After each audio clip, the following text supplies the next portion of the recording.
সাম্যাবস্থা কেমিস্ট্রির এক গুরুত্বপূর্ণ চ্যাপ্টার। সাম্যাবস্থা বা ইকুইলিব্রিয়াম, এখানে আমাদের জানতে হবে কি সম্মুখ বিক্রিয়ার হার আর বিপরীত বিক্রিয়ার হার, এই সমস্ত জিনিস আমাদের জানতে হবে। সম্মুখ বিক্রিয়ার হারকে বলা হয় আরএফ আর বিপরীত বিক্রিয়ার হারকে বলা হয় আরবি। অর্থাৎ K F is equal to সম্মুখ ধ্রুবক আর K B is equal to বিপরীত ধ্রুবক। K F A to the power A into B to the power B is equal to K B D to the power D into E to the power E. এখানে K F হচ্ছে ধ্রুবক আর কে bio হচ্ছে ধ্রুবক। কে ধ্রুবকটাকে উভয়মুখী বিক্রিয়ার সাম্যধ্রুবক বলা হবে, কারণ কে হচ্ছে সম্মুখ বিক্রিয়ার ক্ষেত্রেও আছে আর বিপরীত বিক্রিয়ার ক্ষেত্রেও আছে।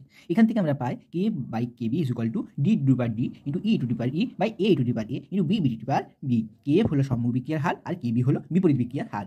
এরপর আমাদের জানতে হবে গুরুত্বপূর্ণ জায়গা, যা ধারণাটার খুব দরকার, সাম্যধ্রুবক কেসি কেপি ও কে এক্স এর ধারণা। কোনো রাসায়নিক বিক্রিয়ায় সাম্যাবস্থায় অংশগ্রহণকারী বিক্রিয়ক ও বিক্রিয়াত পদার্থসমূহের সক্রিয় ভরকে, ঠিক আছে, সক্রিয় ভরকে যদি মোলার গাঢ়ত্বের মাধ্যমে প্রকাশ করলে যে সাম্যধ্রুবক পাওয়া যায় তাকে বলে কেসি, আর তাদের আংশিক চাপের মাধ্যমে প্রকাশ করলে যেটা পাবো